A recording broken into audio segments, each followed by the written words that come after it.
Vegan एक जीवन पद्धति है, एक जीवन दर्शन है। हमें इसको सिर्फ खाने तक सीमित नहीं रखना चाहिए। खाना तक सीमित रखना इसका बहुत एक छोटा-सा पार्ट है। परिणाम के रूप में क्या हुआ? हमारे एक्ट का परिणाम किसी की पीड़ा हुई। इसलिए हमें ऐसे एक्ट को नहीं करना चाहिए, ऐसे कृत्य को नहीं करना चाहिए जिससे किसी को पीड़ा पहुँचे। हमें कोई बंधन में रखेगा तो हमें समस्या होगी, हमें पीड़ा होगी। लेकिन कुत्ते को लोग पालते हैं, उसे बाँध के रखते हैं। अब प्रॉब्लम है कि उसे पीड़ा हो रही है कि नहीं हो रही है, कैसे डिसाइड होगा? जो धर्मों के मानने वाले हैं वो कहते हैं कि व्यवस्थाएं ईश्वर ने निर्धारित की हैं। उन व्यवस्थाओं के हिसाब से हमें चलना है। जो दूसरा पक्ष है वो कहता है कि अगर व्यवस्थाएं ईश्वर ने ही निर्धारित की हैं तो व्यवस्थाओं में गड़बड़ी क्यों है? उनका तर्क है कि ये बातें बड़ी सुंदर सुंदर हैं लेकिन इनकी प्रैक्टिकल एप्लीकेबिलिटी है नहीं। जो लोग खुद वीगन हैं वो कितना फॉलो करते हैं? दूध को लेकर के हमेशा से स्थिति दुविधा में रही है कि गाय का दूध गाय के बछड़े के लिए है, आपके लिए नहीं। तो अगर वेदों को देखेंगे तो वेद मूल रूप से 3 बातें कहते हैं कि हमें हिंसा क्यों नहीं करनी चाहिए। कि मनुष्य धर्म के लिए लड़ रहे थे या अधर्म के लिए लड़ रहे थे, लेकिन उस युद्ध में जिन जानवरों का इस्तेमाल हुआ उनके बारे में क्या? इसका जो दूसरा भाग है, परित्राणाय साधूनां विनाशाय च दुष्कृताम्, इसमें ऐसे दिखता है कि ये एक तरह से हिंसा को सपोर्ट करता है। लेकिन नमस्कार दोस्तों, स्वागत है आप सभी का इस वीडियो में।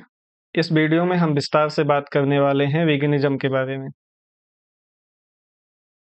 इसमें हम जानेंगे कि वीगनिज्म है क्या, इसके जो मानने वाले हैं वो लोग इसके बारे में क्या बोलते हैं, जो मानने वाले नहीं हैं, जो इसके विपक्ष में तर्क देते हैं, उनके क्या तर्क हैं। यह सिर्फ एक तरह की आहार प्रणाली है या जीवन पद्धति है, और चीज़ों को इस्तेमाल करने के बारे में इसका क्या दृष्टिकोण है, इन सब के बारे में बात करेंगे। अगर हम किसी भी प्रजाति को, किसी भी जीवधारी को आहार पद्धतियों की दृष्टि से देखें या उनको डिवाइड करें, तो मुख्य रूप से 3 तरह की आहार पद्धतियाँ नेचर में एग्जिस्ट करती हैं। एक तो वो जीवधारी हैं जो सीधे-सीधे प्रोड्यूसर पर आधारित हैं। प्रोड्यूसर यानी कि पौधों पर आधारित हैं। एक दूसरे जीवधारी हैं जो पौधों पर आधारित नहीं है, किसी न किसी जीवधारी पर आधारित हैं। और तीसरे प्रकार के वो हैं जो पौधों पर भी आधारित हैं और किसी न किसी जीवधारी पर आधारित हैं। तो हम इनको तीनों को कुल मिलाकर समझेंगे कि क्या है। जो जीव पौधों पर आधारित हैं उनको शाकाहारी कहते हैं। जो किसी अन्य जीवों पर आधारित हैं अपने खान-पान के लिए, उनको हम मांसाहारी कहते हैं। और जो दोनों पर आधारित हैं उनको सर्वाहारी कहते हैं। समय के साथ लोगों ने इसको अपनी सहूलियत की दृष्टि से शाकाहारी कैटेगरी को और अलग-अलग कैटेगरी में कैटेगराइज़ किया है। अगर उनको जानें तो मुख्य रूप से इसमें 3 से 4 तरह की कैटेगरी बनती है। कुछ लोग वो हैं जो दूध और अंडे का इस्तेमाल करते हैं। अंडे को वो नहीं मानते हैं कि अंडा मांसाहारी है, अंडा को शाकाहारी मानते हैं और दूध को भी शाकाहारी मानते हैं। तो एक कैटेगरी वो है, इनको कहते हैं लैक्टो वेजिटेरियन, सॉरी इनको कहते हैं लैक्टो ओवो वेजिटेरियन। दूसरे वो हैं जो दूध का इस्तेमाल करते हैं लेकिन अंडे का इस्तेमाल नहीं करते हैं, उनको कहते हैं लैक्टो वेजिटेरियन। तीसरी कैटेगरी वो है जो कोस्टल रीजन में है, जो फिश ईटिंग करती है या सी फूड की को खाती है, उनको कहते हैं पेस्केटेरियन। वो जो थल के ज़मीन पे रहने वाले जीवधारी हैं, उनको नहीं खाते हैं, उनको नहीं मारते हैं, जैसे चिकन और मटन नहीं खाते हैं। चिकन और मटन नहीं खाते हैं, लेकिन वो दूध, अंडा और जो सी फूड है, मछली है या जो भी समुद्री उत्पाद है, उसको खाते हैं, उनको पेस्केटेरियन कहते हैं। ये मुख्य रूप से 3 कैटेगरी है। एक कैटेगरी वीगन की है। वीगन जो हैं, वो पूर्ण रूप से प्लांट बेस्ड डाइट पर निर्भर होते हैं। वो खाने के लिए किसी भी एनिमल से एनिमल को मार के प्राप्त किया गया या पशुओं की हत्या करके प्राप्त किया गया कोई पदार्थ हो या कोई प्रोडक्ट हो या अन्य तरीके से प्राप्त किया गया। जैसे पशुओं से हत्या करने से मतलब है कि अगर मांस खाते हैं तो हत्या करके ही प्राप्त किया जाएगा। लेकिन अगर दूध है या अंडा है, उन सबको बिना हत्या के भी प्राप्त किया जा सकता है, तो वो उनको इस्तेमाल करते हैं। तो अगर हम वीगनिज़्म को सिर्फ़ आहार तक सीमित रखें तो ये बहुत सिंपल है।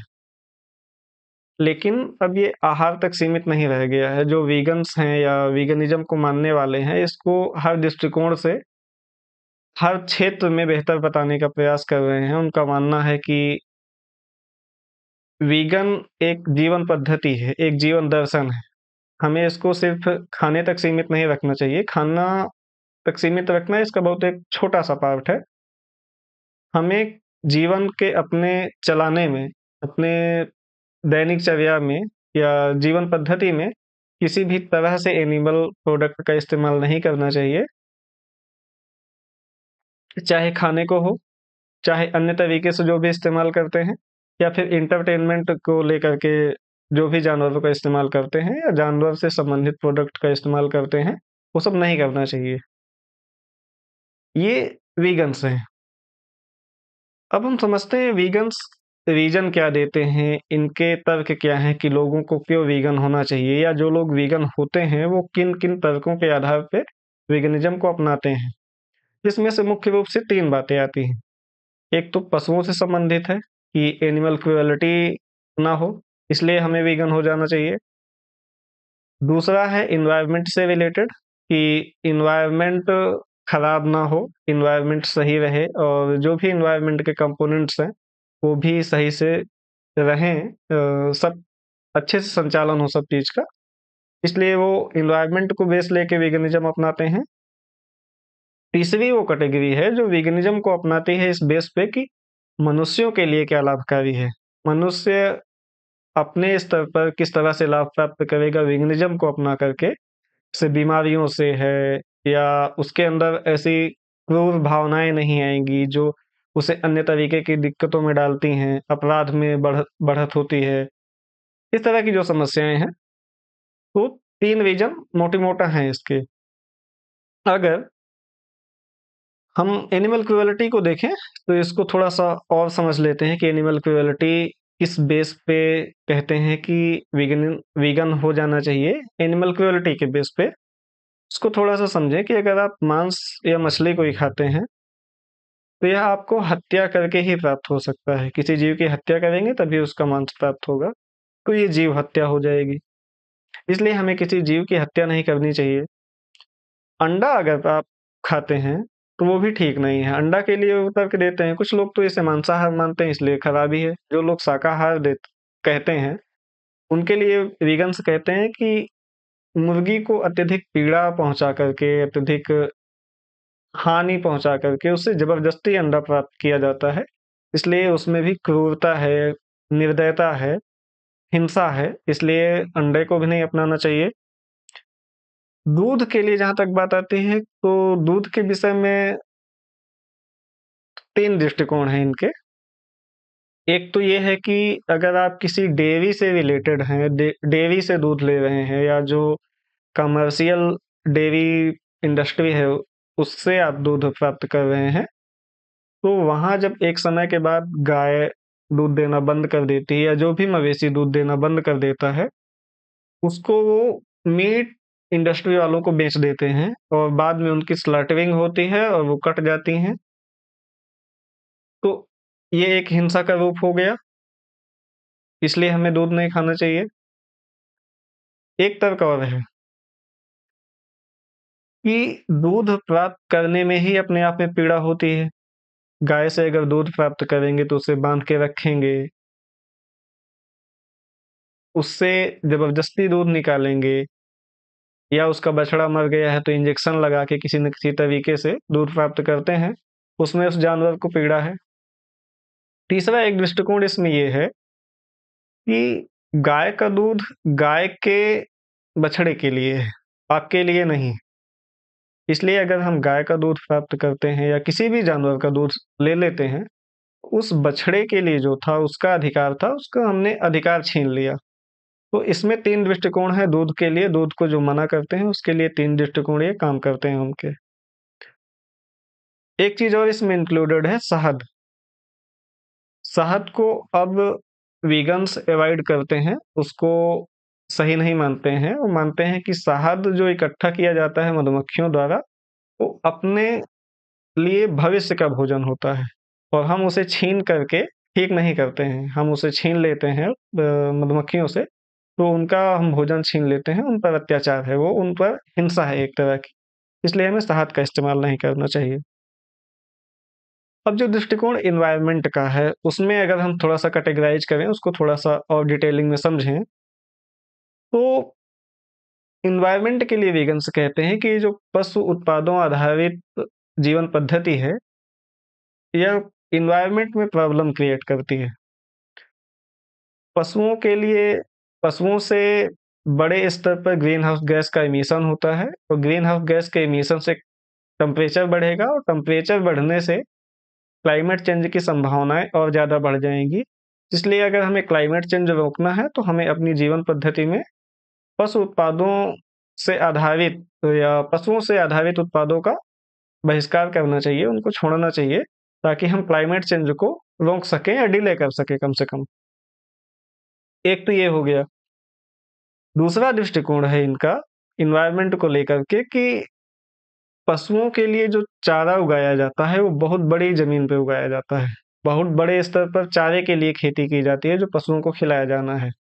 उससे डिफ़ॉरेस्टेशन होता है, उससे वनोन्मूलन होता है और डिफ़ॉरेस्टेशन से एक तो वन कम होंगे, तो फिर वो क्लाइमेट चेंज का इश्यू बन जाएगा। दूसरा, वनों के विनाश से वहाँ पे जो रह रही और जीव हैं, वो अपने आप खत्म हो जाएँगे। तो इस तरह से बायोडायवर्सिटी लॉस भी होगा। तो इसलिए हमें एनवायरनमेंट के कंसर्न से वीगन्स हो जाना चाहिए एनवायरनमेंट के लिए। तीसरा एक जो इसका रीज़न है एनवायरनमेंट के लिए वीगन का, वीगन्स मानते हैं कि ये जो पशु उत्पादों आधारित जीवन पद्धति है, ये बहुत तरह के पॉल्यूशन का जन्मदाता है और इसमें वाटर पॉल्यूशन एक बेसिक चीज़ है। ग्राउंड वाटर ज़्यादातर पॉल्यूटेड होता है एनी एनिमल प्रोडक्टों की वजह से, इसलिए हमें वीगन्स हो जाना चाहिए। ये तो एनवायरनमेंट को लेके कंसर्न थे। अब एक बार देख लेते हैं मनुष्यों को लेकर के उनके क्या कंसर्न है कि मनुष्य अपने लिए क्यों वीगन हो जाए? तो उसमें भी मूल रूप से 4 दृष्टिकोण हैं या 4 तर्क हैं उनके। एक तो तर्क है कि फूड सिक्योरिटी का। उनका कहना है कि जो मीट इंडस्ट्री है या डेयरी इंडस्ट्री है, उसमें जो जानवर हैं, उनके लिए बहुत बड़े स्तर पे उस ज़मीन में चारा उगाया जाता है, जिस ज़मीन में अनाज उगाया जा सकता था। इसलिए अनाज की कमी को अगर हमें दूर करना है, तो उस ज़मीन को जो चारे के लिए इस्तेमाल की जाती है, उसको ज़मीन के लिए उस ज़मीन को अनाज के लिए इस्तेमाल करना चाहिए, ताकि जो फूड सिक्योरिटी का इश्यू है, फूड क्राइसिस का इश्यू है, वो रिज़ॉल्व हो जाए। तो अगर हम वीगन्स होंगे, तो हमारे पास जानवर कम होंगे और जानवर कम होंगे, तो हम उस ज़मीन का इस्तेमाल जिसको चारा उगाने के लिए कर रहे थे, उसको अनाज उगाने के लिए कर पाएँगे। तो हमारा फूड सिक्योरिटी का इश्यू या फूड क्राइसिस का इश्यू जो है, सॉल्व हो जाएगा। एक इसमें दृष्टिकोण आता है कि ह्यूमन हेल्थ के बारे में कि हम जानवरों से संबंधित उत्पादों का प्रयोग करके जीवन में कई तरह की बीमारियों को खुद बुलाते हैं। हम अगर प्लांट बेस्ड डाइट पे निर्भर होंगे, तो हमारे हेल्थ कंडीशंस अच्छी रहेंगी, हम कम बीमार पड़ेंगे। इसमें से कुछ बीमारियाँ हैं जैसे कि हाइपरटेंशन है या हाई ब्लड प्रेशर है, डायबिटीज़ है या कुछ तरह के कैंसर भी हैं, जो इसके कॉज़ हैं, इस तरह के डाइट पैटर्न के। 3 रीज़न हुए। एक इसमें जो लेटेस्ट है या कहें तो भारत में जो स्पिरिचुअल लीडर्स इसमें जोड़ते हैं एक भारतीय स्पिरिचुअल लीडर खास करके इसमें इस तर्क को जोड़ते हैं कि मोक्ष की अवधारणा को कि हिंसा हमारी मोक्ष में जो लोग भी बिलीव करते हैं मोक्ष जैसी अवधारणा पर, उसमें हिंसा बाधक है। इसलिए हमें मनुष्य को अगर मोक्ष प्राप्त करना है, मुक्ति प्राप्त करनी है, ज्ञान प्राप्त करना है या आनंद की स्थिति में रहना है, तो उसको हिंसा हर रूप में त्याग देनी चाहिए। इसलिए उसकी जीवन पद्धति वीगन अनिवार्य रूप से होनी चाहिए। उसकी वीगन फर्स्ट कंडीशन है उसको वीगन हो जाना, क्योंकि वीगन्स में कम से कम हिंसा है, इसलिए हमें वीगन होना चाहिए। ये 3 रीज़न थे, एक तो था एनिमल क्रुएल्टी को लेकर के, एक एनवायरनमेंट को लेकर के और एक मनुष्यों को लेकर के। अब समस्या ये है कि ये रीज़न देखने में तो बहुत अच्छे लग रहे हैं, समझ में आ रहा है, लेकिन कुछ दिक्कतें हैं। जो वीगन्स के विरोधी हैं या जो वीगन्स से सहमत नहीं हैं या उसको फॉलो नहीं करते हैं, उनका तर्क है कि ये बातें बड़ी सुंदर-सुंदर हैं, लेकिन इनकी प्रैक्टिकल एप्लीकेबिलिटी है नहीं। ये धरातल के पटल पर उतना प्रैक्टिकल नहीं है। इनको लागू कर पाना उतना ईज़ी नहीं है। बातों के रूप में बहुत अच्छी हो जाएँगी। उनका कहना है उनके मुख्य रूप से 2-3 तर्क हैं कि कोई ऐसी ज्योग्राफिकल कंडीशन में है जहाँ पे उस तरह की चीज़ों का वो नहीं उगाया जा सकता है। वो एक रीज़न है कि अनाज की नहीं उगाया जा सकता इसलिए वो एनिमल ईटिंग या मीट ईटिंग कर रहा है। दूसरा एक तर्क है कि पुराने समय से करते ही आए हैं, क्या दिक्कत है? अब क्यों ऐसा हम हो जाएँ, अपना लें? प्राचीन काल से हमेशा से दोनों तरह शाकाहारी और मांसाहारी दोनों रहा है मनुष्य, तो हम क्यों अपना लें? दूसरा जो है वो अधिकारों की बात कर को लेकर के वो है कि अगर इस तरह हम अधिकारों की बात करेंगे और हर जानवर को अधिकार देने लगेंगे तो हम कहाँ तक देंगे? हमारी बहुत सारी ज़रूरतों में जानवरों का इस्तेमाल होता ही है, हम उसे स्वीकार करें या ना करें। इसलिए इसकी प्रैक्टिकल वायबिलिटी भी नहीं है।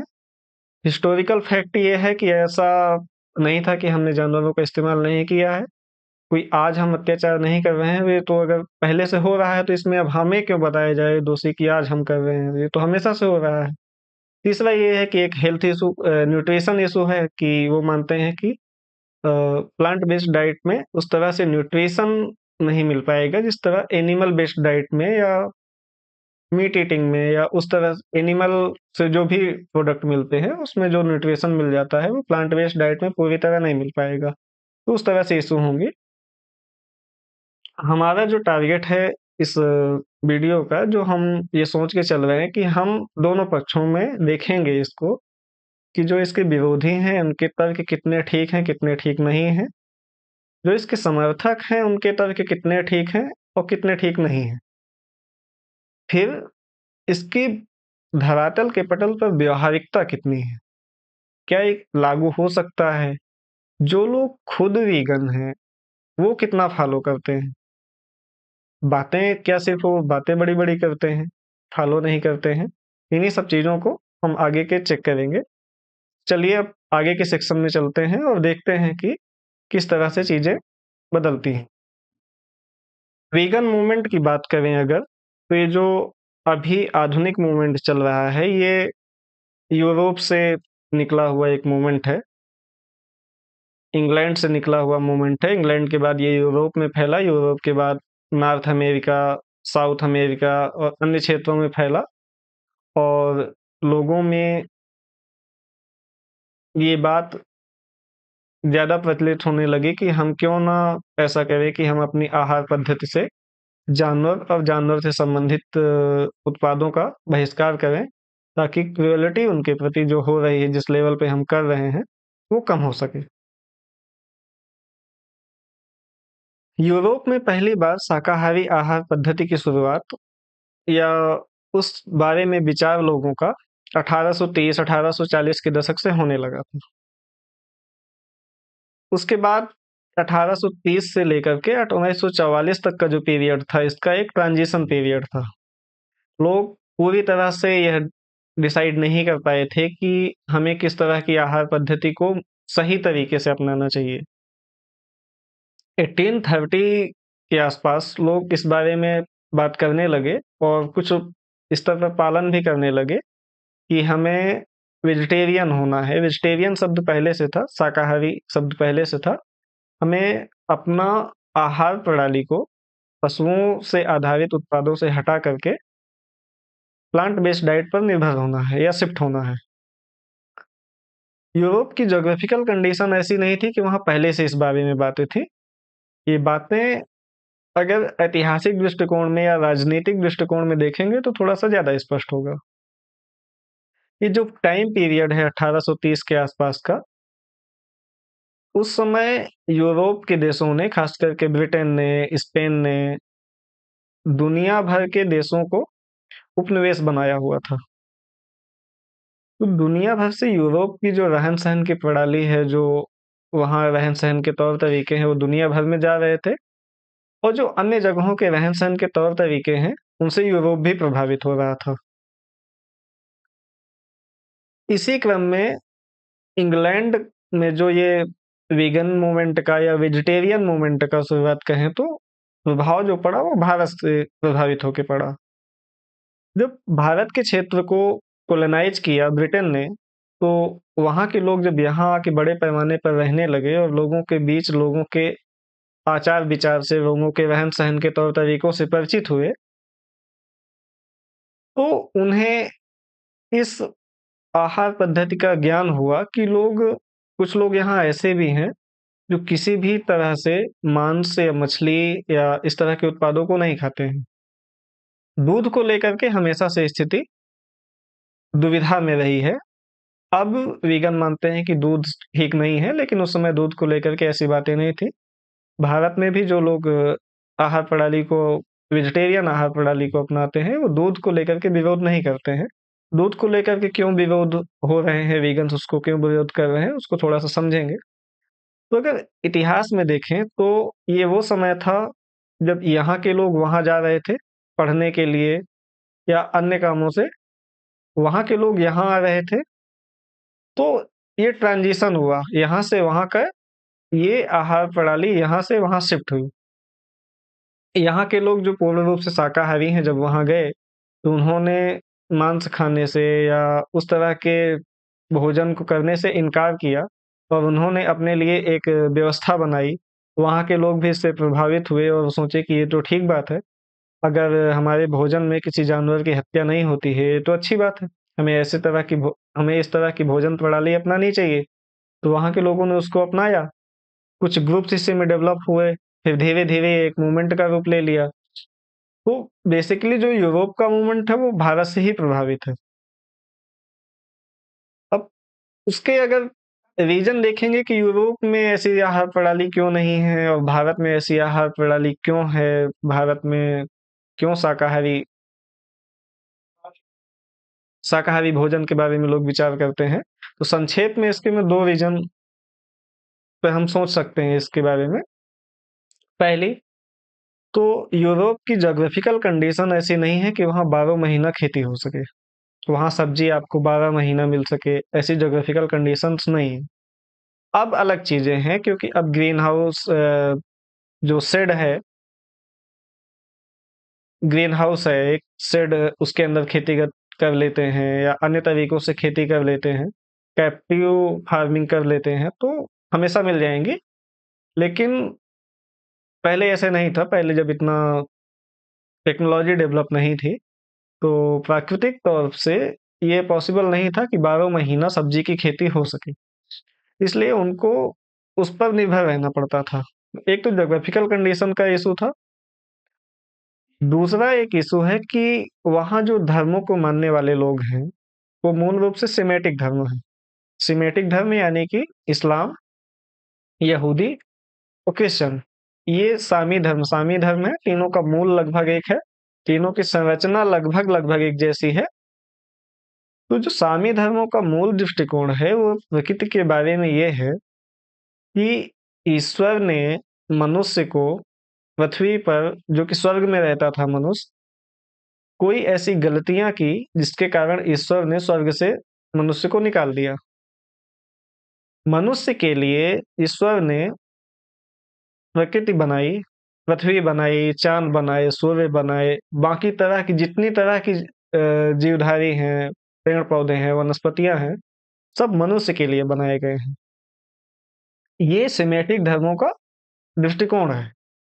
इसलिए उन चीज़ों का इस्तेमाल करने में मनुष्य को किसी प्रकार से मनाही नहीं है। तो एक रीज़न ये था कि वहाँ ऐसा दृष्टिकोण नहीं था कि जो भी प्राकृतिक चीज़ें हैं, उनका इस्तेमाल मनुष्य के लिए किया जा सकता है, उसमें कोई बाधा नहीं है, उसमें कोई पाप नहीं है, पाप का दृष्टिकोण नहीं है। भारत में अलग धार्मिक दृष्टिकोण है। भारत का जो सनातन धार्मिक दृष्टिकोण है, वो इस तरह से नहीं है कि प्रकृति आपके इस्तेमाल के लिए है या प्रकृति के जीवधारी आपके इस्तेमाल के लिए हैं। यहाँ पे आत्मा का दृष्टिकोण है और वो मानते हैं कि प्रकृति के हर जीव में वही एक आत्मा है, जो आप में है। इसलिए हमें प्रकृति के किसी भी जीव को उस तरह से हानि नहीं पहुँचानी चाहिए, हिंसा नहीं करनी चाहिए उनके प्रति, नहीं तो वो हमारे पाप का कारण बनेगा। इसलिए यहाँ पे शाकाहार डेवलप होना ईज़ी हुआ। शाकाहार आहार पद्धति का जो बेस है वो यही है, यहाँ की धार्मिक प्रणाली, धार्मिक चिंतन प्रणाली। हम जब इसका अगला सेक्शन देखेंगे फिलॉसफिकल सेक्शन कि हमारी धार्मिक चिंतन प्रणाली ऐसी क्यों डेवलप हुई या इसको हम पॉलिटिक्स में देखेंगे कि वीगन्स की पॉलिटिक्स क्या है, तब वहाँ पर हम समझेंगे कि हमारी धार्मिक चिंतन प्रणाली जो है इस तरह से डेवलप क्यों हुई, उसके पीछे के रीज़न क्या हैं, उनको समझेंगे या यूरोप की जो चिंतन प्रणाली है वो उस तरह से क्यों डेवलप हुई, उसके रीज़न क्या हैं, थोड़ा और पीछे जब जाएँगे, तो वहाँ पे देखेंगे। तो बेसिकली जो हम हिस्ट्री की बात कर रहे थे, तो भारतीय जीवन पद्धति की जो बात कर रहे थे, उसमें अगर जो शाकाहार का प्रभाव है, वो यहाँ के धार्मिक कारणों से है। यूरोप में जो शाकाहार का प्रभाव नहीं था, वो वहाँ के धार्मिक कारणों से था। क्योंकि एक तो यूरोप में क्रिश्चियनिटी में बिलीव करने वाले लोग ज़्यादा हैं। उनके जो पड़ोस में थे, वो इस्लाम में बिलीव करने वाले थे, मिडिल ईस्ट के पूरे।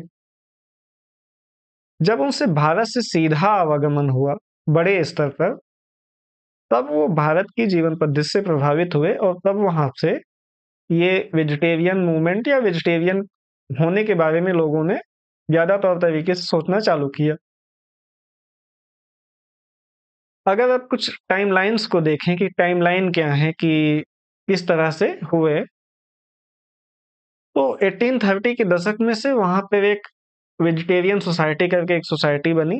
तो ऐसे लोगों का ग्रुप था जो खुद वेजिटेरियन थे और अन्य लोगों को इस बारे में जागरूक कर रहे थे कि आप एक ऐसा आहार पद्धति अपनाइए, खान-पान का तौर तरीका ऐसा अपनाइए जिससे कम से कम जानवरों को नुकसान हो।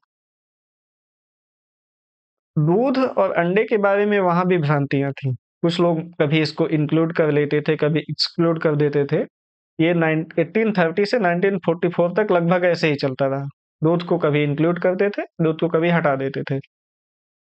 जब 1944 में वीगन हो गए, फाइनली उन्होंने दूध को हटा दिया कि दूध ठीक नहीं है, दूध भी एक तरह की पीड़ा का उत्पाद है और अंडा भी ठीक नहीं है, अंडा भी एक तरह की पीड़ा का उत्पाद है।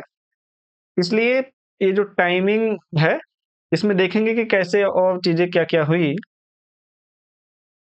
1849 में एक किताब लिखी गई, इंग्लैंड के विलियम हर्शल द्वारा, किचन फिलॉसफी फॉर वेजिटेरियन। ये एक पहली ऐसी किताब थी जो ऐसी रसोई के बारे में थी जो पूर्ण रूप से पशु उत्पादों से मुक्त हो और उसके बारे में कि उसमें क्या-क्या हम बना सकते हैं, क्या-क्या नहीं बना सकते हैं। क्योंकि यूरोपियंस इतने आदी थे कि उनको यह सोच पाना थोड़ा-सा मुश्किल और अजीब लग रहा था कि हम बिना एनिमल प्रोडक्ट के कैसे कोई रसोई पूर्ण रूप से तैयार करेंगे, क्या बनाएँगे, क्या नहीं बनाएँगे। तो ये ईज़ी नहीं था, तो इसलिए वहाँ पे एक पहली किताब लिखी गई जो kitchen philosophy for the vegetarian William Herschel द्वारा। 1886 में लंदन वेजिटेरियन सोसाइटी की जो उपाध्यक्ष थी, उनका कहना है अन्ना बोनस किंग्सफोर्ड, वो कहती हैं कि वो शाकाहारी नहीं थीं, क्योंकि इस पूरे समय में उन्होंने मक्खन, पनीर, अंडे और दूध जैसे उत्पादों का इस्तेमाल किया। अब जो देख रहे हैं, जो अंडा है, पनीर है, दूध है, इनके बारे में ये दृष्टिकोण आने लगा है कि अगर आप इनको इस्तेमाल कर रहे हैं, तो आप वेजिटेरियन नहीं हैं, आप शाकाहारी नहीं हैं। आप कह भले रहे हैं, पर हैं नहीं। इस तरह से जो वीगन शब्द तो 1944 में आया, तो पहले वेजिटेरियन शब्द के लिए वेजिटेरियन के अंतर्गत इस तरह की चीजें हो रही थी। 1923 में द वेजिटेरियन मैसेंजर के संपादक लिखते हैं कि हम महसूस करते हैं कि शाकाहारियों के लिए आदर्श स्थिति पशु उत्पादों से दूर रहना है। किसी भी तरह के पशु उत्पादों से अगर आप दूर रह रहे हैं तो यही शाकाहारी का जीवन है, यही जीवन पद्धति है। 1944 में डोनाल्ड वाटसन ने 1944 में डोनाल्ड वाटसन ने द डेयरी वेजिटेरियन ग्रुप को एक न्यूज़लेटर भेजा जिसमें पहली बार वीगन शब्द का इस्तेमाल किया। तो इसलिए जो वेजिटेरियन वीगन मूवमेंट का जो जनक माना जाता है, कह दिया जाता है कि डोनाल्ड वाटसन उसके जनक है। और डोनाल्ड वाटसन की कहानी ये है कि उन्होंने वो इस तरफ इसलिए प्रेरित हुए कि वो एक बार सूअर फार्म में गए और वहाँ पे देखा कि सूअरों को बहुत बुरी स्थिति में रखा जाता है। बहुत कंडीशंस ठीक नहीं है, कॉन्स्ट बहुत एक तरह संकुचित जगह में रखते हैं उनको, कॉम्पैक्ट जगह में रखते हैं और उससे वो देखे कि वहाँ पे क्या पीड़ा होती है उनको और उससे प्रभावित होकर के उन्होंने एक ऐसी जीवन पद्धति के बारे में आंदोलन करने में और खुद अपनाने के बारे में सोचा, जो पूर्ण रूप से जानवरों से मुक्त हो। इसलिए उन्होंने फिर इसके लिए एक वीगन शब्द गढ़ा कि ऐसे लोगों के लिए, ऐसे समूह के लिए, ऐसे लोगों के लिए जो पूरी तरह से जानवरों से मुक्त उत्पादों का इस्तेमाल करते हैं, उनको हम वीगन कहेंगे। क्योंकि वेजिटेरियन में थोड़ा-सा कॉन्ट्रडिक्शंस थे। वेजिटेरियन में दूध और अंडे को लेकर के स्थिति साफ नहीं हो पाती थी।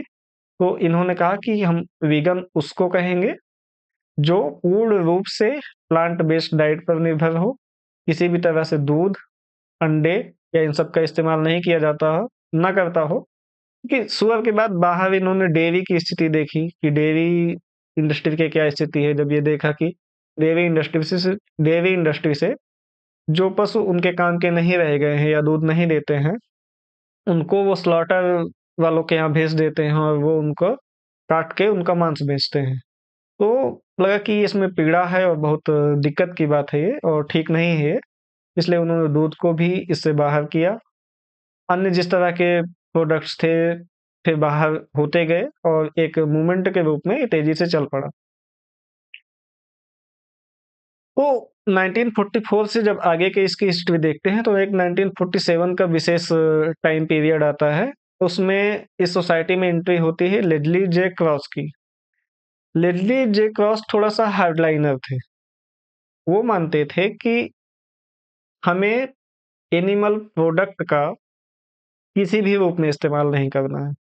चाहे खाने के रूप में हो, चाहे अन्य किसी प्रोडक्ट के रूप में हो या फिर एंटरटेनमेंट के रूप में अगर है तो वो भी इस्तेमाल नहीं करना है। उनका मानना था कि जो वीगन्स थे या डोनाल्ड वाटसन का जो ग्रुप था, वो कहता था कि हम केवल फूड के रूप में इस्तेमाल नहीं करेंगे, बाकी अदर चीज़ों को लिए हम लोगों को प्रमोट करेंगे कि लोग अदर सेक्टर में या अदर चीज़ों में जहाँ पे भी एनिमल प्रोडक्ट्स का इस्तेमाल करते हैं, वो छोड़ें और उसका कुछ अल्टरनेटिव अपनाएँ। लेडली जे क्रॉस जो थे, वो हार्डलाइनर थे, वो कहे कि नहीं ऐसा ठीक नहीं है, ये बात कुछ और है और प्रैक्टिकलिटी में आप लोग फॉलो नहीं करते हैं। तो हम जो बात करते हैं हम वो फॉलो करेंगे और एक कंप्लीट कंडीशन होगी। कोई वीगन तभी है जब वो पूर्ण रूप से इन प्लांट बेस्ड डाइट पर या प्लांट बेस्ड प्रोडक्ट पर निर्भर है। किसी भी तरह से वो एनिमल बेस्ड प्रोडक्ट को इस्तेमाल नहीं करता है, तभी वो वीगन कहलाएगा। सोसाइटी ने 1944 के बाद एक काम किया था कि डोनाल्ड वाटसन को या इससे संबंधित जो भी व्यक्ति थे, उनको कुछ उपाधियाँ दी थी। जैसे होता नहीं कि किसी मूवमेंट को लेकर के लेट चल रहे हैं तो एक-दूसरे को कोई उपाधि दे देते हैं। जैसे अभी पेटा एक संस्था है वो अवार्ड देती है कि साल भर का सबसे एनिमल फ्रेंडली या एक जानवरों के लिए मूवमेंट चलाने के बारे में या जागरूकता फैलाने के बारे में कौन से लोग थे और उनको एक अवार्ड देती है पेटा संस्था। उसी प्रकार से वीगन सोसाइटी ने डोनाल्ड वाटसन को कुछ उपाधियाँ दी थी। लेडली जे क्रॉस उनसे वो उपाधियाँ छीन लेते हैं और एक तरह से उनको बाहर का रास्ता दिखा देते हैं। लेडली जे क्रॉस का टाइम पीरियड 1947 से 1957 तक था। 57 में उन्होंने देखा कि लोगों का इस तरफ रुझान बढ़ नहीं रहा है, लोग बातें तो बड़ी अच्छी-अच्छी करते हैं, पर प्रैक्टिकली वो उसको फॉलो नहीं करते हैं, तो उससे संतुष्ट नहीं रहे और उन्होंने इस सोसाइटी को छोड़ दिया। उसके बाद उन्होंने एक प्लांट बेस्ड मिल्क की फैक्ट्री खोली कि लोगों को अगर दूध ही चाहिए, तो हम एक अल्टरनेटिव डेवलप करेंगे और प्लांट बेस्ड मिल्क का उत्पादन करेंगे और लोगों को उपलब्ध कराएँगे और उनको कहेंगे कि आप ये अपनाइए। एक चीज़ तो ये हुई कि उन्होंने छोड़ दिया, उसका रीज़न था कि लोगों में रुचियाँ नहीं थी। एक दूसरा ये भी तथ्य ध्यान रखने योग्य है कि 1947 में जो सदस्य संख्या वीगन सोसाइटी की लगभग 600 के लगभग थी, वो 1957 तक आते-आते लगभग 240 के आस-पास बची। तो ये एक प्रमुख उनका रीज़न था छोड़ने का और इतने हार्डलाइनर थे, एक्सट्रीम लेवल पर वीगन्स को फॉलो करने की बात करते थे कि लोगों के लिए संभव नहीं था। लोग इसमें इतना रुचिकर नहीं रह गए, तो उन्होंने इसको छोड़ दिया। 1957 के बाद फिर डोनाल्ड वाटसन का ग्रुप हावी हुआ और उसके बाद 1988 में इस सोसाइटी को एक रजिस्टर्ड चैरिटी के रूप में स्थापित किया गया।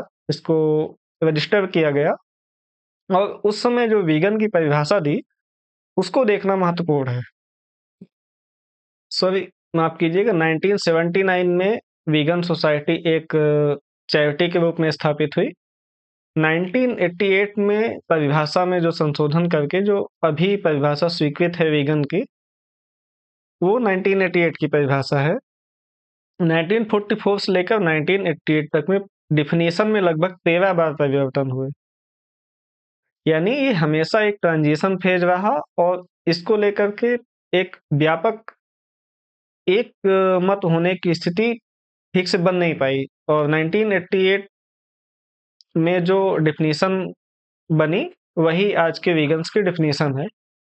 अगर उसको हम गौर करें 1988 की डेफिनेशन को, तो उसमें 3 चीज़ें हैं। एक एनिमल फूड की बात है, एक एनिमल प्रोडक्ट की बात है, दूसरा है एनिमल एंटरटेनमेंट की। हमें उन चीज़ों को अवॉइड करना है जो पार्शियली और होली मतलब आंशिक या पूर्ण रूप से पशुओं से प्राप्त की जाएँ या पशुओं से पर टेस्ट की जाएँ, उन चीज़ों को हमें पूर्ण रूप से बहिष्कार करना है।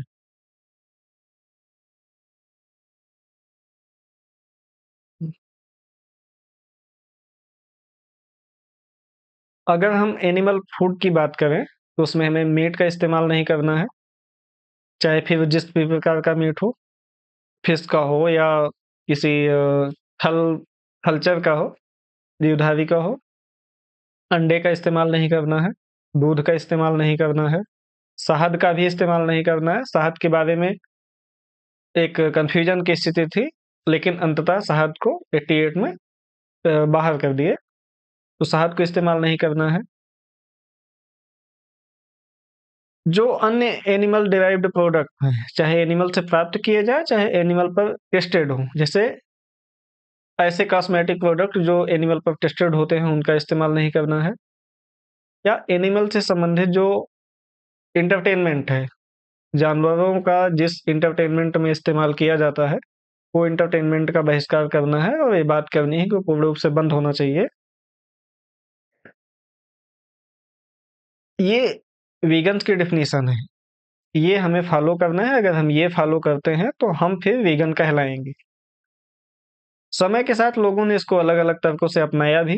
जैसा हमने शुरू में बात की कि लोग क्यों अपनाएँ, वीगन क्यों हो जाएँ, जब वहाँ पे हमने बात की कि एनवायरनमेंट के लिए वीगन होना है, ह्यूमन के लिए वीगन होना है, एनिमल के लिए वीगन होना है। इसी तरह समय के साथ लोगों ने अलग-अलग तरीकों के आधार पर वीगनिज़्म को अपनाया।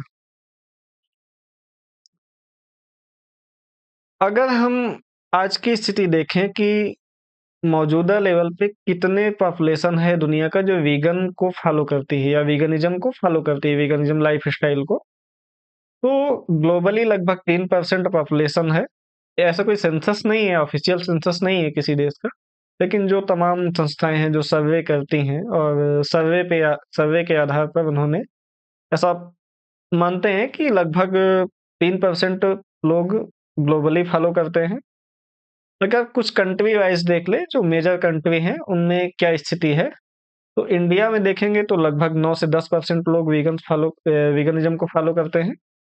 ये डाटा बहुत ज़्यादा दिख रहा है, ओरिजिनल में हो सकता है शायद इतना ना हो, लेकिन इंडिया में ही दुनिया भर में सबसे बड़ा डाटा है। उसके पीछे का जब हम इसकी पॉलिटिक्स समझेंगे तो इसके पीछे का रीज़न समझ लेंगे कि ऐसा क्यों हो सकता है।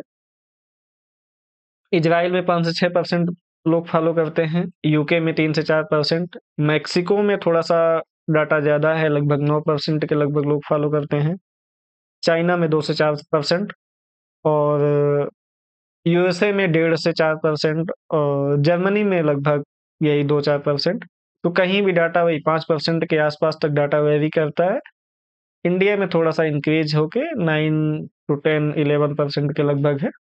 उसके रीज़न हैं, उसके स वैलिड रीज़न हैं और उन रीज़न्स पे हम आगे बात कर सकते हैं। आगे बात करेंगे उस रीज़न पे। तो ये तो वीगन की हिस्ट्री थी। वीगन मूवमेंट की हिस्ट्री थी। अब हम इसको देखेंगे कि कोई भी मूवमेंट बड़े स्तर पर तभी सफल हो सकता है या कोई भी मूवमेंट चलाने के लिए ज़रूरी होता है कि उसके वैचारिक आधार क्या हैं, फिलॉसफिकल बेसिस क्या है किसी मूवमेंट के। किसी मूवमेंट को अगर समझना है तो उसके फिलॉसफिकल बेसिस को समझना बहुत ज़रूरी है। हम थोड़ा-सा वीगनिज़्म के फिलॉसफिकल बेसिस को समझ लेते हैं ताकि जब इस पे जो डिबेट है, उस पे जब चलेंगे तो ये बहुत ज़रूरी है समझना कि इसको हम समझें पहले। तो अब आइए शुरू करते हैं। वीगनिज़्म का फिलॉसफिकल बेसिस क्या है, दार्शनिक आधार क्या है, उनके बारे में बात करते हैं। अगर हम वीगनिज़्म के दार्शनिक आधार की बात करें तो मुख्य रूप से हम इसको 3 सेक्टर में डिवाइड कर सकते हैं। एक तो इसका स्पिरिचुअल बेसिस क्या है, इसका स्पिरिचुअल एथिक्स क्या है और आध्यात्मिक नैतिकता इस बारे में क्या कहती है वीगनिज़्म की, या वीगन्स इस बारे में क्या कहते हैं। दूसरा हम इसका एक एनवायरमेंटल कंसर्न देख लेंगे कि एनवायरमेंटल एथिक्स क्या कहता है या एनवायरनमेंट का जो इसका दृष्टिकोण है, उसका क्या बेसिस है। तीसरा एक दृष्टिकोण देख लेंगे कि एनिमल एथिक्स क्या कहता है कि पशुओं के लिए हमें किस तरह से सोचना चाहिए, किस तरह से विचार करना चाहिए, उसके बारे में क्या है। स्पिरिचुअल सेक्शन इसका थोड़ा-सा बड़ा है, उसमें थोड़ा-सा विस्तार में बातें होंगी, तो हम पहले एनिमल एथिक्स को देख लेते हैं, उसके बाद एनवायरमेंटल एथिक्स को, बाद में हम इसके स्पिरिचुअल एथिक्स देखेंगे। एनिमल एथिक्स में अगर बात करें, तो 2 अप्रोच हैं। एक तो यूटिलिटेरियन अप्रोच है, यानी परिणामवादी दृष्टिकोण है कि हम जो कृत्य करते हैं, उसका जानवरों पे क्या प्रभाव पड़ता है, उसका परिणाम क्या होता है। उस आधार पे हमें सोचना चाहिए कि वीगन हमें होना है या नहीं होना है।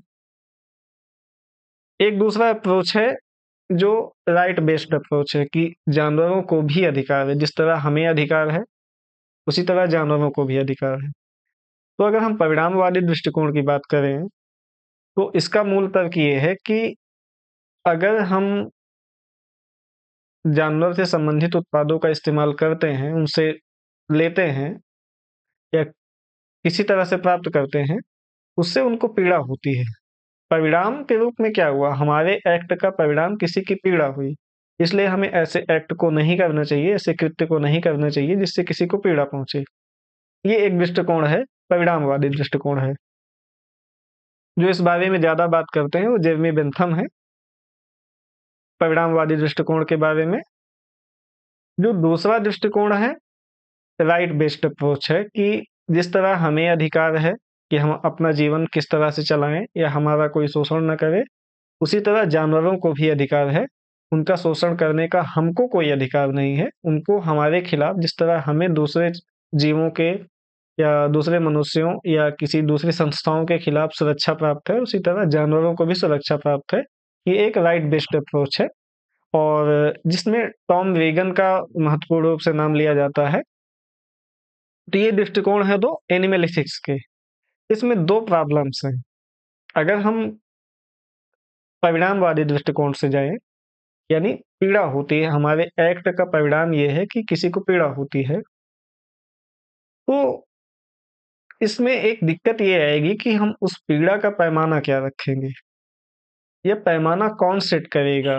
किस बेसिस पे पैमाना सेट होगा कि पीड़ा हो रही है या नहीं हो रही?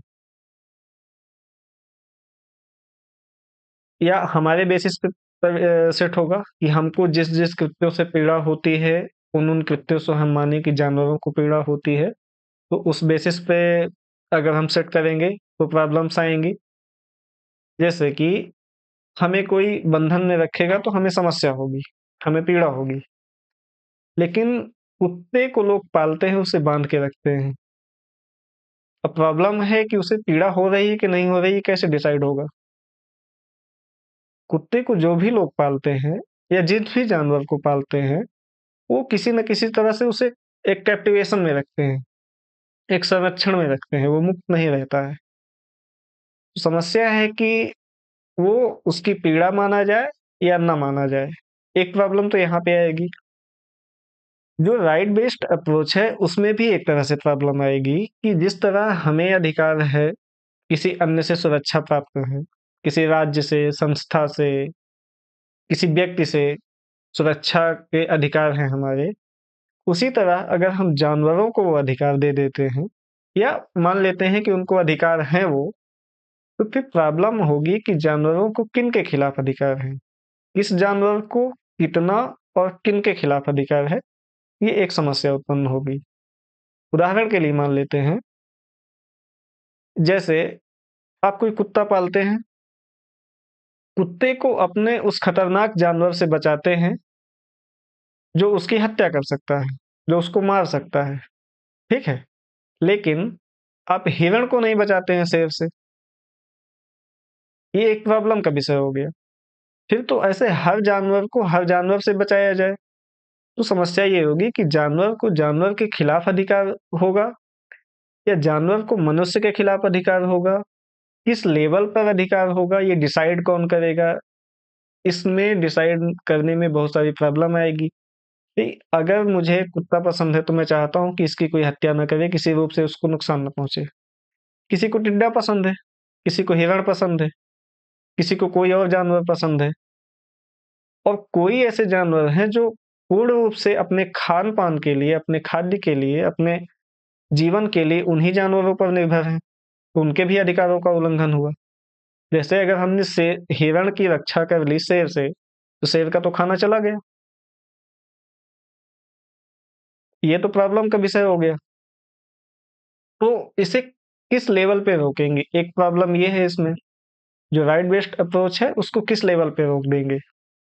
कहाँ पे रोकेंगे उसको? कहाँ तक उसको एक्सटेंड करेंगे? एक प्रॉब्लम ये है, यूटिलिटेरियन अप्रोच की है, परिणामवादी दृष्टिकोण की भी हमने प्रॉब्लम देख ली, दोनों में ये समस्याएँ हुई। जो एनवायरमेंटल एथिक्स है, जो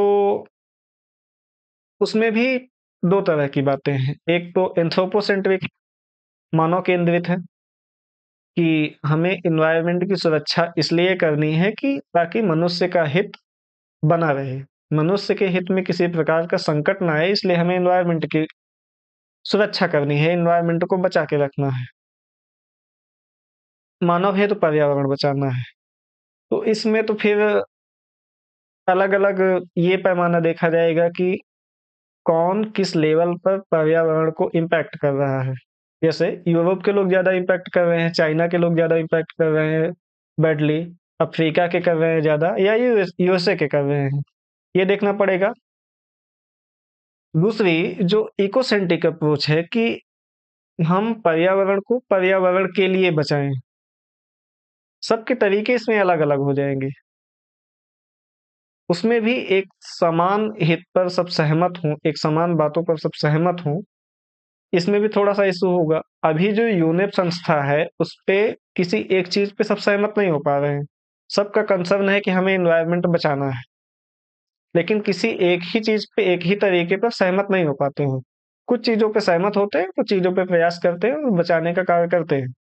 लेकिन पर्यावरण हम इसलिए बचा रहे हैं कि हम जीवों को बचा रहे हैं, या उनके लिए बचा रहे हैं पर्यावरण, या पर्यावरण हम इसलिए बचा रहे हैं ताकि हम सुरक्षित रहें।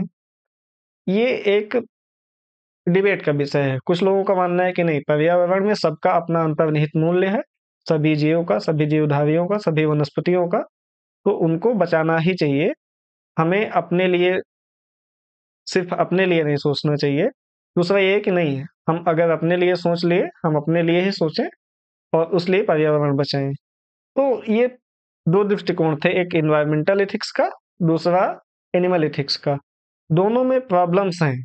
इनको बातें कहने में तो ये बहुत अच्छी हैं कि जानवरों को अधिकार दे दो, लेकिन प्रॉब्लम्स इनकी प्रैक्टिकैलिटी में है।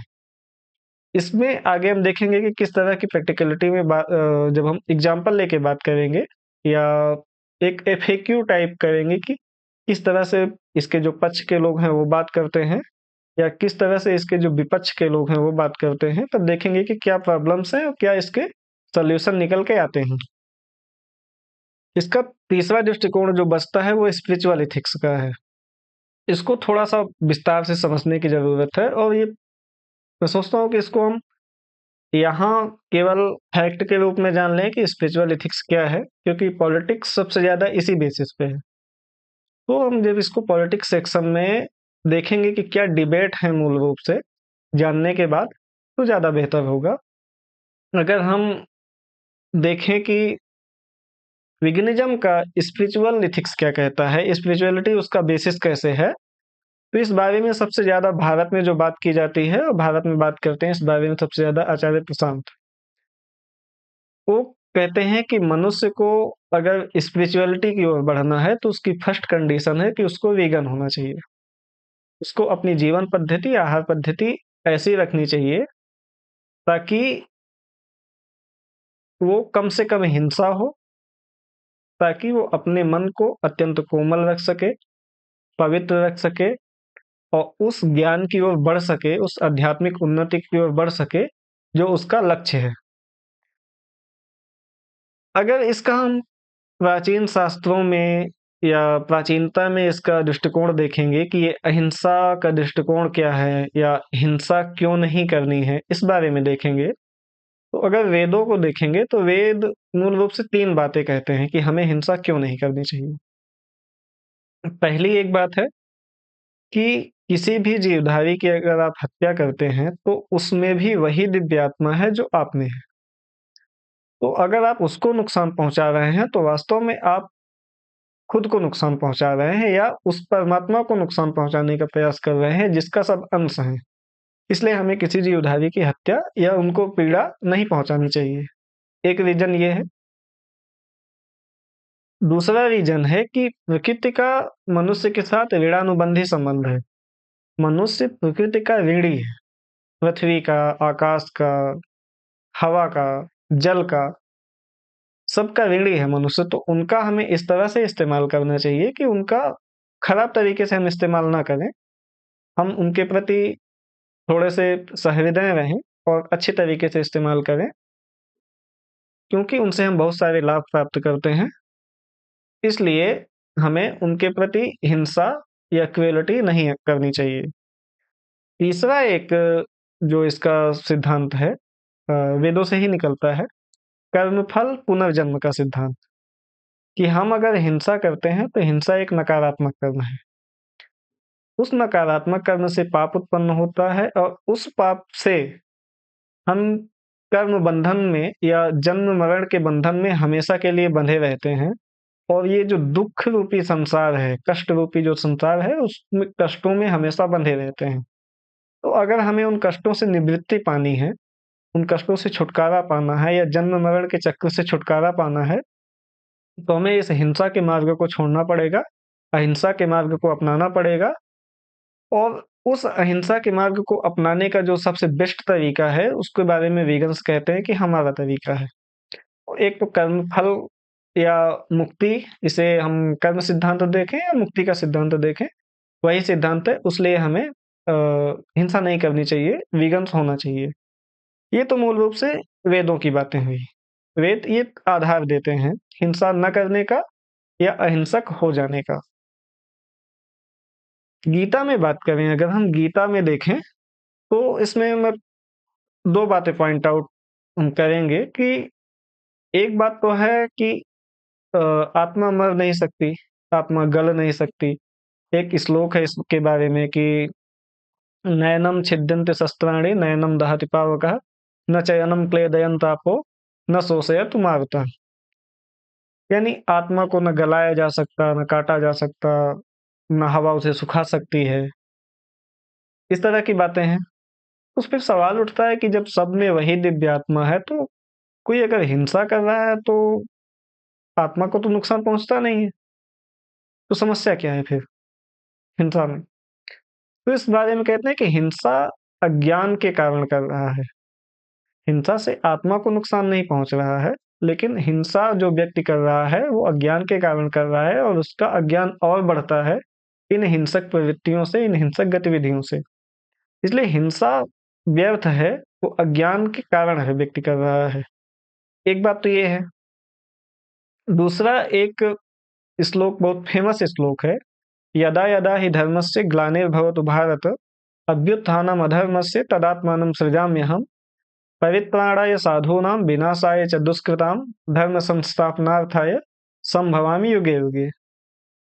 इसका जो दूसरा भाग है परित्राणाय साधूनां विनाशाय च दुष्कृतां, इसमें ऐसे दिखता है कि ये एक तरह से हिंसा को सपोर्ट करता है, लेकिन कंडीशन है उसके साथ। दुष्टों के विनाश के लिए हिंसा की जा सकती है। यानी धर्म हिंसा को सपोर्ट करता है, लेकिन वो हिंसा धार्मिक होनी चाहिए। ठीक है? तो हिंसा अपने आप में खराब नहीं है। हिंसा अगर किसी दुष्ट के प्रति है या धर्म के अनुसार है, तो हिंसा ठीक है। अब इसमें थोड़ा-सा कॉन्ट्रडिक्शन आएगा कि धर्म हिंसा क्या है? कैसे किसी हिंसा को धार्मिक कह सकते हैं, कैसे नहीं कह सकते हैं?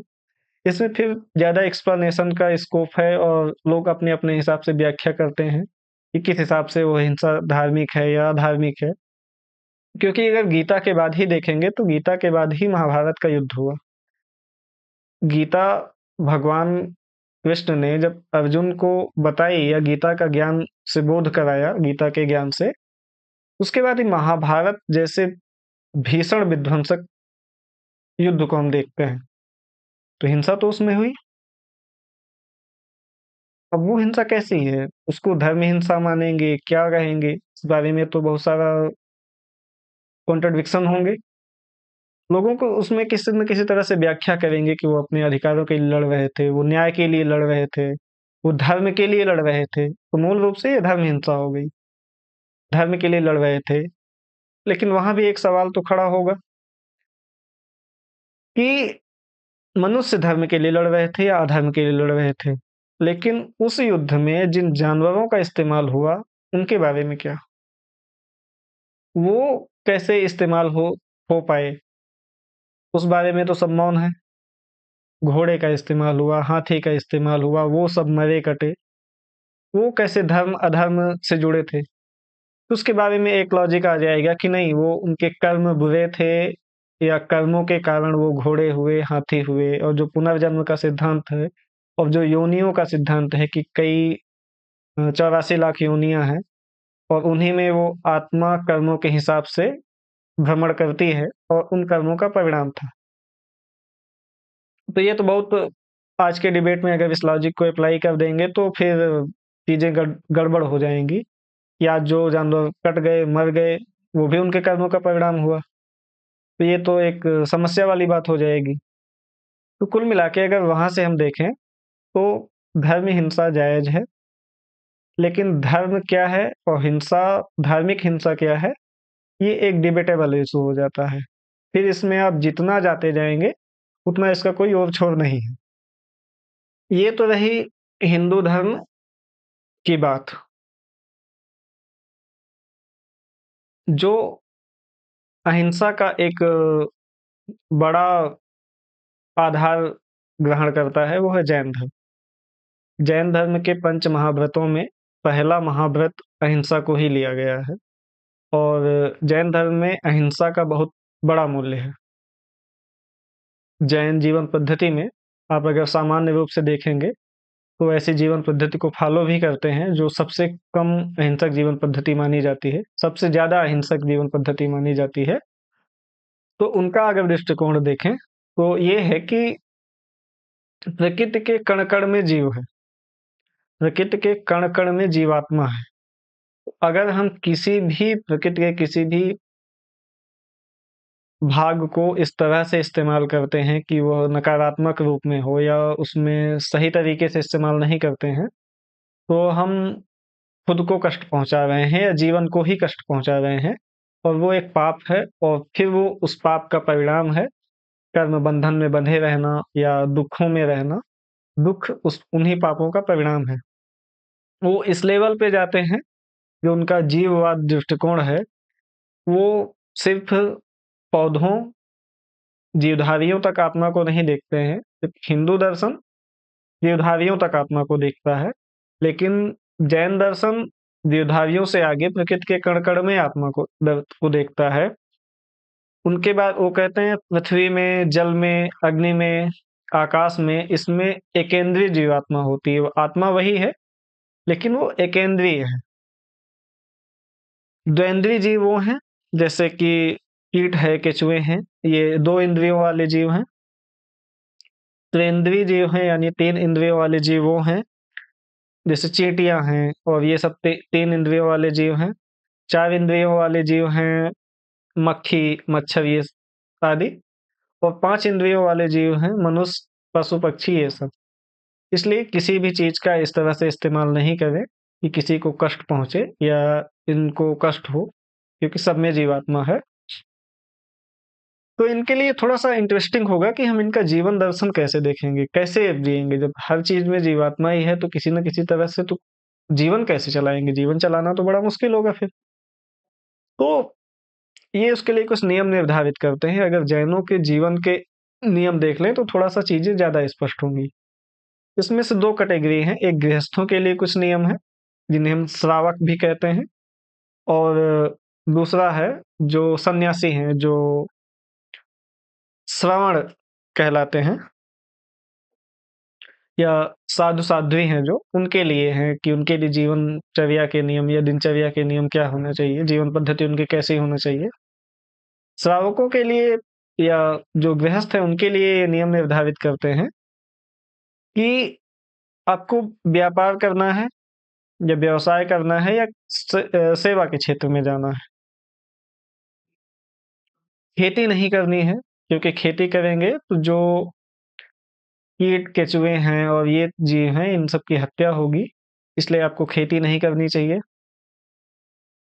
इसलिए जैन अक्सर खेती ज़्यादा नहीं करते हैं, वो भूमि को ठेके पर दे देते हैं।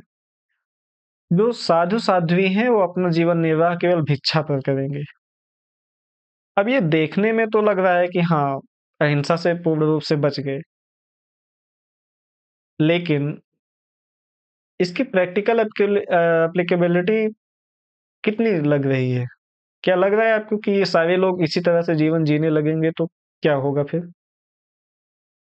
इसमें कोई भी जैन व्यक्ति प्राइमरी सेक्टर का काम नहीं कर पाएगा। प्राइमरी सेक्टर का काम नहीं करता या मैन्युफैक्चरिंग सेक्टर का भी काम नहीं करेगा। व्यापार, वाणिज्य, सेवाएँ यही करेंगे। तो प्रॉब्लम तो होगी फिर। ये सैद्धांतिक पक्ष है इसका। थोड़ा-सा और इसको खान-पान के बारे में अगर देखना है, तो हम जैन थाली को देख लेते हैं कि उसमें क्या इंक्लूडेड है, क्या एक्सक्लूडेड है। क्योंकि जब हम इसक डिबेट सेक्शन में फिर से मैं कहूँगा कि जब जाएँगे तो ये चीज़ें आएँगी। क्योंकि वीगन से बहुत रिलेटेड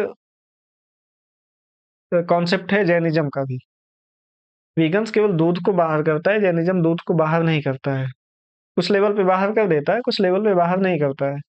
बाकी वीगनिज़्म से भी ज़्यादा कठोर है जैनिज़्म फ़ॉलो करना या जैन जो थाली है उसको देखना तो और दोनों के दृष्टिकोण अहिंसा ही है या क्रूरता कम से कम हो, वही आधार हैं दोनों के।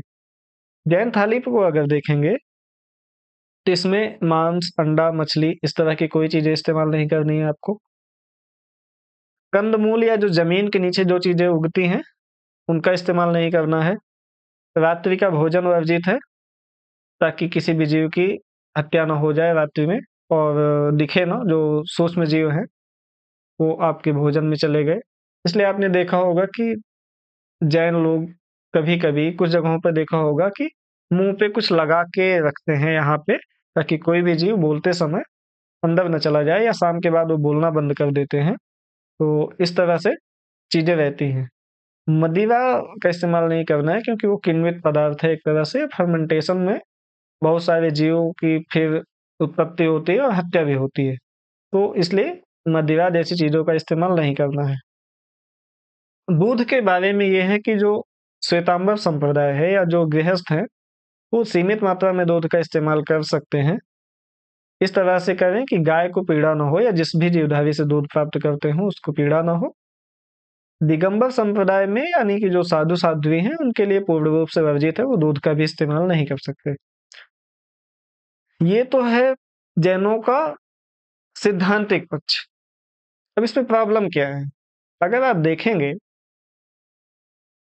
कि जैन पॉपुलेशन कितनी है दुनिया भर में, तो लगभग 50 लाख के लगभग है। 45 लाख के आसपास भारत में है और अगर पूरा वर्ल्ड वाइड जोड़ देखेंगे तो 50 लाख से ज़्यादा नहीं है। इतना अगर ये कठिन जीवन पद्धति है, तो पूरे स्तर पर या अगर हम इसको यूनिवर्सलाइज़ करेंगे, सार्वभौमिक बनाएँगे कि सब लोग फॉलो करें इसको, तो मुश्किल क्रिएट हो जाएगी। बौद्ध धर्म और जैन धर्म लगभग एक साथ शुरू होते हैं। या जैन को मानते हैं जैन अपने आप को कि थोड़ा-सा हम पहले से हैं। पर वो टाइम जो इनका पीक टाइम है, वो लगभग 500 ईस्वी ईसा पूर्व के आसपास का है। उसके बाद से बौद्ध धर्म का प्रसार इस तरह से होता है कि उसके फॉलोअर बहुत ज़्यादा बढ़ते हैं। इसके फॉलोअरों की संख्या उतनी ज़्यादा नहीं बढ़ती है। इसका रीज़न जो बेसिक रीज़न है कि जो जैन धर्म का जीवन पद्धति है, वो बहुत कठिन है, बहुत कठोर है। तो इसको हर कंडीशन में, हर जगह पे फॉलो करना ईज़ी नहीं है, बहुत मुश्किल है। इसलिए ये कन्वर्टिव धर्म होने की क्योंकि मूल रूप से तो सभी सनातन के मानने वाले थे या कुछ जैन ये भी मानते हैं कि हम मूल रूप से पहले से हैं। हमारे जो जैन तीर्थंकर हैं ऋषभदेव, उनका नाम ऋग्वेद में भी है, तो हम पहले से हैं। पर इसका प्रसार देखेंगे जो पीक टाइम है स्वामी महावीर के टाइम से पीक टाइम है इसका, तो उसके बाद से भी बहुत सारे लोग इसमें परिवर्तित नहीं हुए, बहुत सारे लोग स्वीकार नहीं कर पाए या उन क्षेत्रों में कम हैं, जो क्षेत्र इसको सपोर्ट नहीं कर पाएँगे ज्योग्राफिकली। सैद्धांतिक रूप में ये सब कुछ अच्छा है, बहुत आदर्श स्थिति वाला होने के बावजूद भी प्रैक्टिकैलिटी में बहुत ज़्यादा लोगों को इसको न स्वीकार करना का इसका जो सबसे बड़ा रीज़न है, वो इसकी दिनचर्या की, उसके लाइफ़ स्टाइल की जो कठिनाई है, वो इसका रीज़न है। इसलिए जब हम वीगनिज़्म के बारे में बात करेंगे तो ये वहाँ भी यही देखेंगे कि उसकी जो लाइफ़स्टाइल की जो कठिनाई है, जो उसकी प्रैक्टिकैलिटी है, वो इतना ईज़ी नहीं है। वो बात करने में भले बहुत अच्छा लगे, लेकिन वो इतना प्रैक्टिकल नहीं है। इसलिए ये तो रहा जैन धर्म मानने वालों का दृष्टिकोण।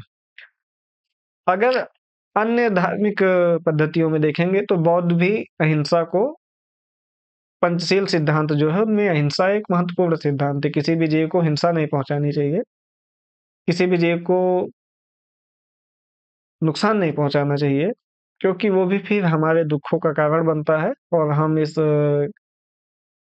जन्म-मरण के चक्कर में फँसे रहते हैं और समस्याएँ क्रिएट होती हैं, हमें दुःख में ही हम फँसे रहते हैं। तो इस तरह से बौद्ध दर्शन भी सैद्धांतिक रूप में हिंसा को मना करता है, लेकिन ये उतना जड़ किस्म का नहीं है। तो अगर हम धार्मिक दार्शनिक आधारों पर वीगनिज़्म को कंक्लूड करें, तो मुख्य रूप से यही कि हिंसा ना हो, अहिंसा उसका एक मूल आधार है।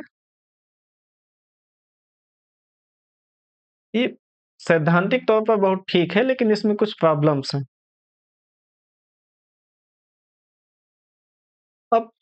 अब हम बात कर लेते हैं कि जो कॉन्ट्रडिक्शंस हैं, जो प्रॉब्लम्स हैं, दोनों को लेकर के, वेगनिज़्म के जो दार्शनिक आधार हैं या सैद्धांतिक आधार हैं, वो दिखने में बहुत सुंदर हैं, लेकिन उसमें प्रॉब्लम्स क्या हैं? तो अगर आप दुनिया भर में देखेंगे तो लगभग 85% पॉपुलेशन किसी न किसी रूप में धर्मों को मानती है। किसी न किसी धर्म को मानती है। लगभग हर धर्म हिंसा को मना करते हैं, हिंसा को स्वीकारते नहीं हैं। उसके बाद दुनिया भर में हिंसाएँ क्यों हो रही?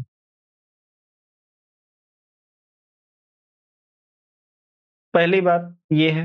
दूसरी बात, लगभग सभी धर्मों ने हिंसा करने वालों के रूप में दंड और पुरस्कार की व्यवस्था की हुई है। मेटाफिज़िकल लेवल पे यानी पाराभौतिक लेवल पे जीवन के बाद, जो ईश्वर द्वारा या किसी ऐसे सिस्टम या ऐसी शक्ति द्वारा दिया जाएगा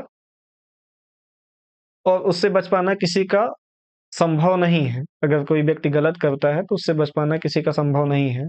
तो अगर दुनिया भर में गलत कर्मों के लिए दंड की व्यवस्था है, तो फिर ये दुनिया भर में कोर्ट, कचहरी या दंड संहिताएँ ये सब अस्तित्व में क्यों हैं? इनका क्या काम है? अगर कोई भी व्यक्ति पहली बात तो व्यक्ति को गलत नहीं करना है, पर 85% पॉपुलेशन धार्मिक होने के बावजूद, किसी न किसी धर्म को मानने के बावजूद भी हिंसाएँ करती है, कुछ गलत कार्य करती है। तो क्यों करती है? एक प्रॉब्लम ये है। दूसरी प्रॉब्लम ये है कि हर धर्म उन गलत कर्मों का या सही कर्मों का जो भी व्यक्ति करेगा, कुछ दंड और पुरस्कार की व्यवस्था करते हैं। कोई भी व्यक्ति सही करेगा, तो उसको पुरस्कार मिलेगा। कोई भी व्यक्ति अगर गलत करेगा, तो उसको दंड मिलेगा। ये चाहे सेमेटिक रिलीजन हो, चाहे इंडियन रिलीजन हो, कोई भी धार्मिक विचारधारा ये कार्य कर रही है। जैसे अगर आप हिंदू में देखेंगे, तो अगर आप गलत करेंगे, तो नर्क जाएँगे। नर्क के भी 7 तल हैं, 7 तरह के नर्क हैं, 7 लोक हैं नर्क में। आप सही करते हैं, तो आप स्वर्ग जाएँगे। स्वर्ग में भी 7 स्तर हैं, जिस लेवल पे आप सही करेंगे, उस पर जाएँगे। अगर आप इनसे मुक्त होने के लिए का सही कार्य कर रहे हैं, तो आपको हिंदू धर्म के हिसाब से मोक्ष मिलेगा। तब आपको इस जीवन-मरण के चक्कर से मुक्ति मिल जाएगी। तो व्यवस्था फिट है। आप सही करेंगे तो भी व्यवस्था फिट है, आप गलत करेंगे तो भी व्यवस्था फिट है। यानी दंड और पुरस्कार की व्यवस्था निर्धारित है। तो प्रॉब्लम ये है कि फिर क्यों है? आपराधिक संहिताएँ क्यों हैं फिर दुनिया भर में? दुनिया भर में कोर्ट कचहरी क्यों है? ये तो एक समझने वाली बात है, ये तो ध्यान से देखने वाली बात है कि ऐसा क्यों होता है। जैनों में भी यही है, बौद्धों में भी यही है। लगभग-लगभग यही संकल्पना है कि आप सही कर रहे हैं तो पुरस्कार, आप गलत कर रहे हैं तो दंड। सिमेटिक रिलीजन में भी है, ईसाई में हेवन और हेल का कॉन्सेप्ट है, मुस्लिम में जन्नत और जहन्नुम का कॉन्सेप्ट है, यहूदियों में भी लगभग-लगभग ऐसा ही कॉन्सेप्ट है। तो जब सब में है, प्रॉब्लम तो है, ये सोचने वाली बात है। अगर हमें इस प्रॉब्लम का निजात पाना है, तो अगर हम धार्मिक दृष्टिकोणों की बहस में पड़ेंगे या इन्हीं शास्त्रों में इस चीज़ को खोजने की कोशिश करेंगे, तो ये लगभग 3000 साल, 4000 साल की डिबेट है। लोग इस बारे में बहुत कुछ लिख और सोच चुके हैं, लेकिन किसी एक फिक्स कन्क्लूज़न पे निकल पाना संभव नहीं हो पाएगा। जैसे कि अगर धर्मों के हिसाब से देखेंगे कि लोग गलत क्यों करते हैं, तो धर्म कारण देंगे कि अज्ञान के कारण करते हैं। हिंदू धर्म या सनातन धर्म जो कारण है, वो कारण देंगे कि आप अज्ञान में हैं, ये माया का खेल है और आप अज्ञानता के कारण गलत कार्य करते हैं। अगर आप सिमेटिक रिलीजन को देखेंगे, तो वो कहेंगे कि शैतानी शक्तियाँ आपसे गलत करवाती हैं। शैतानी शक्तियों के प्रभाव से आप गलत कार्य करते हैं, उनके प्रभाव से आपको मुक्त होना है और जो परम सत्ता है, उसके प्रभाव में, उसकी शरण में जाना है, उसको सबसे ऊपर मान के उसकी इबादत करनी है। ये उनका कॉन्सेप्ट है। लेकिन ये पूरा जवाब नहीं है। और अगर मान भी लें इसको कि ये जवाब है कि अगर हम गलत करेंगे या सही करेंगे, तो फिर हमें किसी तरह की कोर्ट की, किसी तरह की व्यवस्था की, प्रशासनिक प्रणाली की आवश्यकता नहीं होनी चाहिए। जो अब स्टेबल है, क्योंकि जो गलत करेगा उसको उसका परिणाम मिल ही जाएगा। तो यहाँ से चीज़ें स्पष्ट नहीं होंगी। अगर हम इसे स्पष्ट करना चाहेंगे तो हम इसका एक थोड़ा-सा अलग दृष्टिकोण से समझना चालू करें। इस पूरे ह्यूमन हिस्ट्री को, या कहें तो प्रजातियों के इतिहास को, या थोड़ा-सा समझें कि ऐसी चीज़ें क्रिएट क्यों हुई। धर्मों से पहले भी क्या चीज़ें बन चुकी थीं, धर्मों पर किन चीज़ों का प्रभाव पड़ा, हमारी मानसिकता पर किन चीज़ों का प्रभाव है, हम कैसे काम करते हैं, क्योंकि जो धर्मों के मानने वाले हैं वो कहते हैं कि व्यवस्थाएँ ईश्वर ने निर्धारित की हैं। उन व्यवस्थाओं के हिसाब से हमें चलना है। जो दूसरा पक्ष है वो कहता है कि अगर व्यवस्थाएँ ईश्वर ने ही निर्धारित की हैं, तो व्यवस्थाओं में गड़बड़ी क्यों है? वो ये कहता है कि व्यवस्थाएँ ईश्वर ने नहीं, व्यवस्थाएँ हमने निर्धारित की हैं। और चाहे वो धार्मिक व्यवस्थाएँ हों, चाहे अन्य व्यवस्थाएँ हों, और हमें अपने अनुसार समय-समय पर व्यवस्थाओं को बदलते रहना चाहिए। देश काल परिस्थितियों के हिसाब से व्यवस्थाओं को बदलते रहना चाहिए। तो वीगनिज़्म का जो कॉन्सेप्ट है, जो व्यवस्था की वीगनिज़्म बात करता है, ऐसी व्यवस्थाओं की जो शुरुआत पहले भी हो चुकी है और स्थापित हो जानी चाहिए, तो अगर नहीं हुई हैं ऐसी व्यवस्थाएँ स्थापित, तो उनके पीछे ज़रूर कुछ बहुत गहरे रीज़न होंगे। उनको अगर हमें देखना है, उनको अगर हमें समझना है, वो व्यवस्थाएँ स्थापित क्यों नहीं हुई, चाहे धार्मिक व्यवस्थाएँ हों, चाहे जो भी नैतिक व्यवस्थाएँ हों, तो हमें एक बड़े कैनवास पर नज़र डालनी होगी और हमें पूरा ह्यूमन हिस्ट्री को, या प्रजातियों के इतिहास को, या बिहेवियर को देखना होगा कि कैसे चीज़ें डेवलप हुई। तो उसके लिए हम एक आसान सा रास्ता देख सकते हैं इवोल्यूशन थ्योरी का। हम समझ सकते हैं कि धर्मों के विकास से पहले भी मनुष्य, जो दूसरा दृष्टिकोण है, क्योंकि धार्मिक दृष्टिकोण तो यही कहता है कि धर्मों का विकास सबसे शुरुआत में है और धर्मों के अनुसार ही सबका विकास हुआ है। इसलिए वो तो एंड पे ईश्वर की सत्ता और धर्म ही जाएँगे। जो दूसरा दृष्टिकोण है इवोल्यूशन थ्योरी का, कुछ दूसरा है। तो हम इसको गहराई में समझने के लिए इवोल्यूशन थ्योरी को समझ लेते हैं। इवोल्यूशन थ्योरी से हमें चीज़ें थोड़ा-सा ज़्यादा स्पष्ट होंगी, तब हम इसमें डिबेट कर सकते हैं कि क्या चीज़ें हैं, क्या नहीं। तो चलिए शुरू करते हैं इवोल्यूशन थ्योरी।